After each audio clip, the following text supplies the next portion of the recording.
nous ne sommes pas seulement des bénéficiaires de la paix, mais des bâtisseurs également. C'est peut-être un tournant majeur pour la participation de jeunes dans les processus de paix.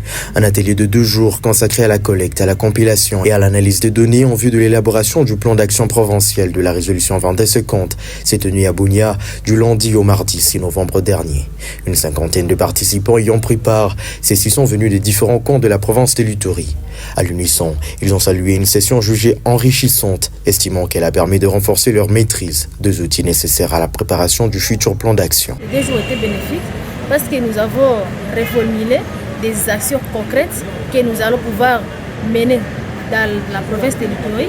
Donc nous allons nous dépêcher dans tous les territoires de la province de l'Ituri, y compris la ville de Goul, afin d'implémenter tout ce que nous avons ressorti comme activité, tout ce que nous avons ressorti comme action, en vue d'appeler la jeunesse à travailler ensemble, à travailler de commun accord et à mettre nos idées ensemble afin que la paix revienne dans notre province de l'Ituri, parce que c'est cette paix que nous la recherchons depuis beaucoup d'années.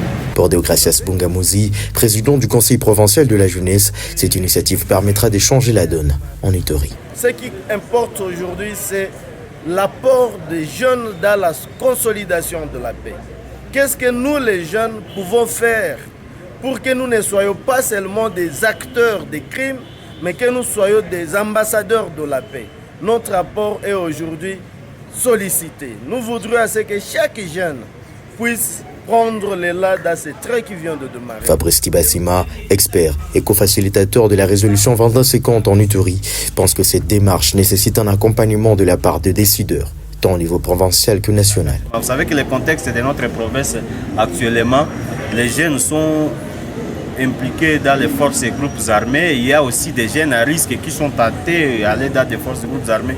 Il faudra que nous puissions travailler durement pour que ces jeunes qui sont dans les groupes armés se désengagent pour intégrer les programmes de désarmement, de mobilisation, relèvement communautaire et stabilisation. Jean-Marc Mazio, de la division provinciale du genre famille et enfants, représentant l'autorité provinciale, en plus de la participation de la conseillère du gouverneur militaire en charge des affaires humanitaires, a salué cet engagement de jeunes Itoriens à accompagner les autorités dans la recherche de la paix. Pour la province de l'Ituri, moi je pense que c'est vraiment une grande opportunité d'avoir les jeunes aux côtés de l'autorité et d'œuvrer pour la paix, la sécurité et le développement.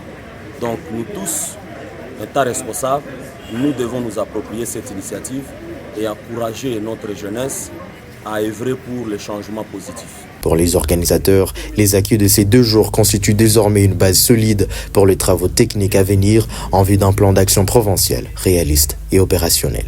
Notons qu'il s'agit d'une activité de la division provinciale de la jeunesse et éveil patriotique de l'Ituri, appuyée par l'ONG de défense des droits humains Justice Plus, dans le cadre du projet de la base au monde G2G, financé par le ministère des Affaires étrangères du Pays-Bas.